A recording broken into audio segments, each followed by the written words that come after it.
Hi, welcome to the Loud Lens on location with Nils Bratby. He's actually one of my friends. We are here at the, what's it called? The SWPP photo show. Yeah, photo and video show. Photo and video show, not to be confused with the NEC one, which is not at the NEC, and the beautiful sounds of London backdrop. Woo! Okay, let's get into this episode, which essentially, I'm going to be honest, it's going to be really hard. Give up studio photography to actually get a career you want. Yes? Yeah, sort of. Sort of, kind of, clickbaity. We've been friends for how long? Must be 15 years because it would have been just after the studio started, wouldn't it? So, Oh my God, yeah. yeah. yeah. 'Cause you knew Dad to start with. So. I did. The first time I met Nils, I came out of his dad's studio and he was a grumpy teenager fixing a skateboard. I wasn't a teenager, I was 28 at the time. He looked about 12. Oh, I've moved it.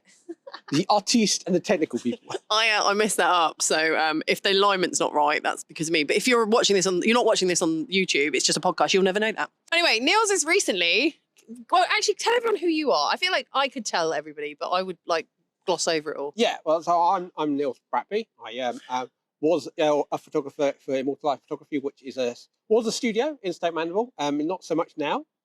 We recently just closed down our studio after 15 years. Oh my God, it really makes me sad. Yeah. Really makes me sad. Short version is we had some illness in the family and It's okay, we're good now though. we're all good. Everybody's fine. Because you might know his dad. He featured on some of my videos because Baron and you are literally the people. You're like my Jiminy Crickets.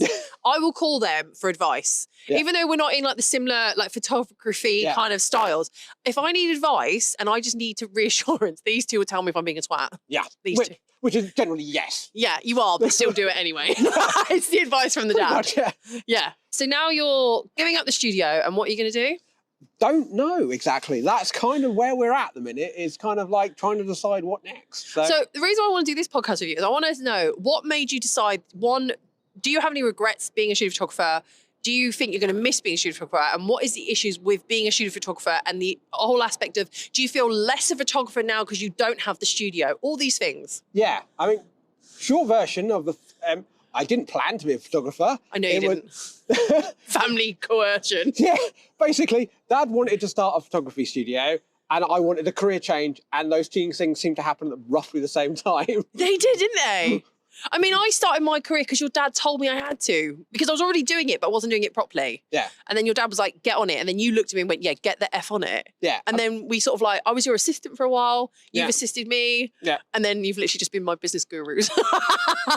Yeah. So when you got the studio, when you came into the studio, yeah, what are the things that people don't realise about studio that is absolutely not the be all end all? Because having a studio doesn't make you a good photographer, does it? No, I mean, it's like good cameras. Good cameras do not make good photographers, kind of thing. The photographers make cameras good, if that makes sense. Yeah, I get that. I can see that. Yeah, yeah.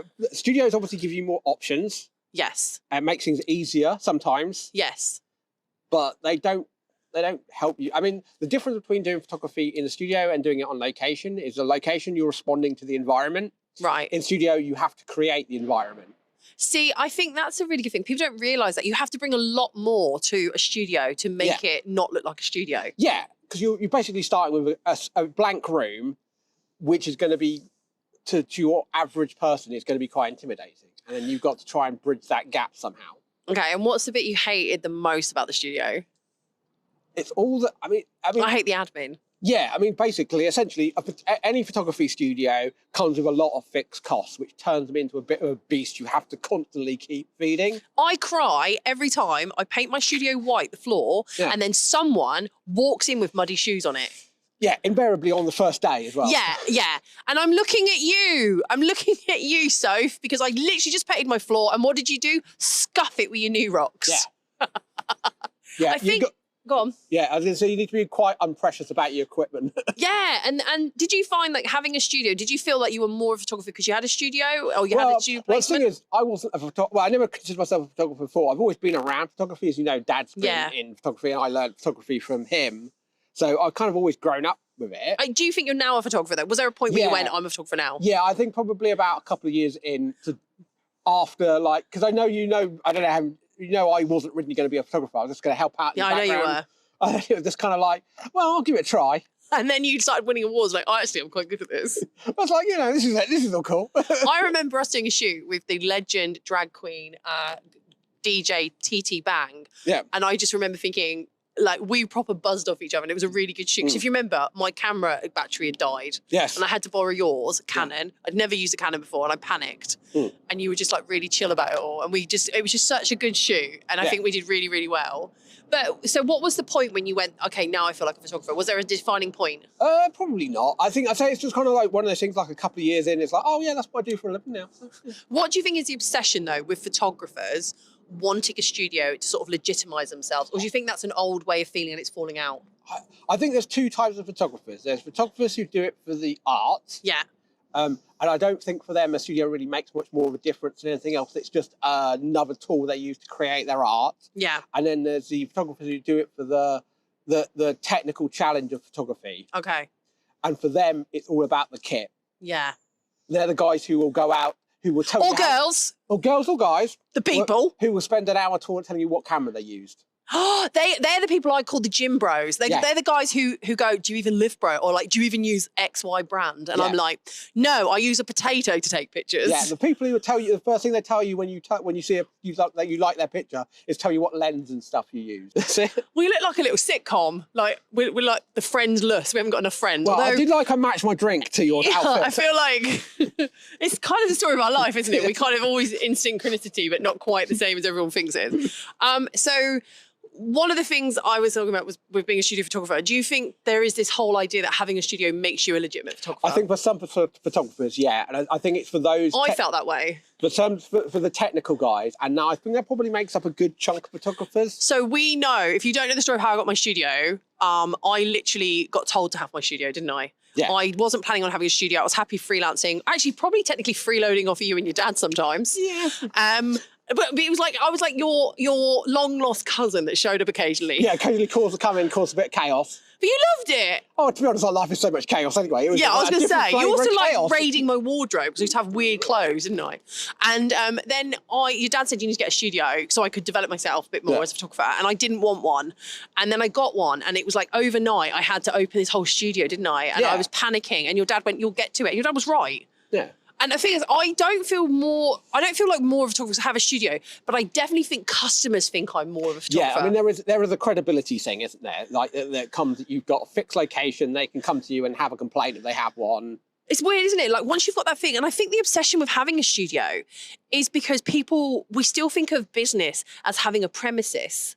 Yeah. Even though we've moved like on digitally and we understand digital nomadsy and that you can be, you freelance, you can work from home, you can work from your desk. Somehow having a studio somehow legitimizes you more as a photographer in so many people's minds. There are definitely benefits to it as well. I mean, there are practical, it does give you a space where you can actually work. You're not propping it up on the kitchen counter. Yeah, and you're not as dependent on like other people or the weather or all the other stuff that gets in the way sometimes. So let's go on to more now, like what are the things that people don't realise about having a studio that might not work out for everybody? What are the things, if you were going to say, if someone says, I want a studio, what would be your cautionary tales? I would probably say that you need to be aware that it's an always on thing. You don't really get any downtime. Yeah. It's that balance. I don't know, you've had that before. It's kind of thing like, you don't, it is very hard to step back. Like, and I mean, any artists out there, I mean, burnout's a real thing. I run at 90 miles an hour everywhere, as we know, thanks ADHD. And then my personal life has always been very separate, hasn't it? Yeah. And then when my personal life came crashing down, I found solace in my studio. Yeah. And then unfortunately for me, I couldn't get away from the personal issue because it spilled over into my studio for a short time. Yeah. And I remember crying to you and your dad was like, yeah, but it's not the same. It's just your personal life invading. Give up the barriers.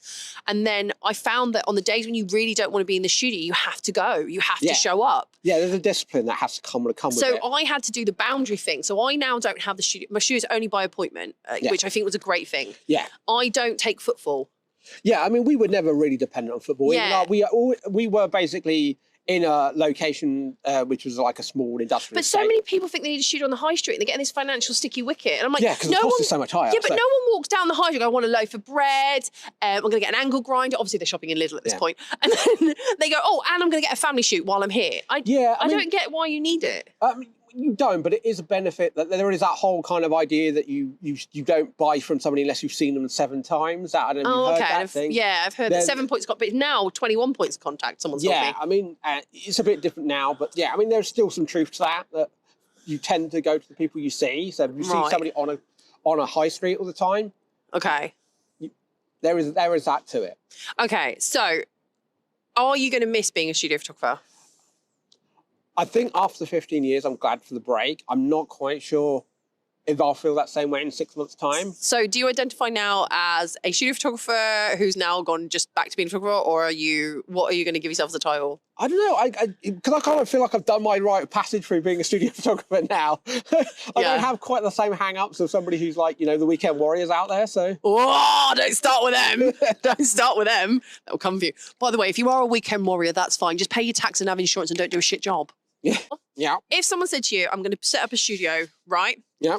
What would be I'm not going to give you like a top 5 because that's ridiculous, but what would be your advice they need to have checked before they consider doing the studio? This is before, like, everyone goes, I want a studio, but like, I think, you know, people go off and they find a premises and I'm like, no. You need to do this before you even start looking at premises. I think you need to decide what type of photographer you are. Yeah. I think that's the first thing, regardless of location, regardless of whether or not you're a studio photographer or someone who's doing it out of the back of a car kind of thing. I saw a great lady in America who has a van and she just headshots in a van and travels around. Yeah. I thought, what a great idea. I don't know if it'd work in the UK, but part of me like really likes that concept. Yeah. I can think it really works. I think except if it's raining because she kind of has to stand outside her van to shoot. It's like all things. Maybe she's get a horse box. I think that's quite a nice idea, you know. Yeah. Someone do that for me. Make me like a caravan type idea. Can someone just like give me a horse box so that I can set this up? I just feel like I need to do this. Brands reach out. So for checklist, what I'm thinking of is before you is actually, have you got time for this? Yeah, I mean that's the thing. You need to be aware that it is. You think you have time, but I don't think a lot of people do. Yeah, I mean, but I think a lot of people think that it's one of these careers that you can go to for a good work-life balance. Is it F? And it's like, yeah, if your balance is always working. So here's the thing, right? When I got my studio, I did everything wrong. As in, like, I didn't think about it. I was helping a friend out with Sticky Wicket. Yeah. We won't go into that because I'm not fair on them. And I took over. And when I walked into that studio, do you remember me calling you, Nils, it's yellow? The whole studio was yellow.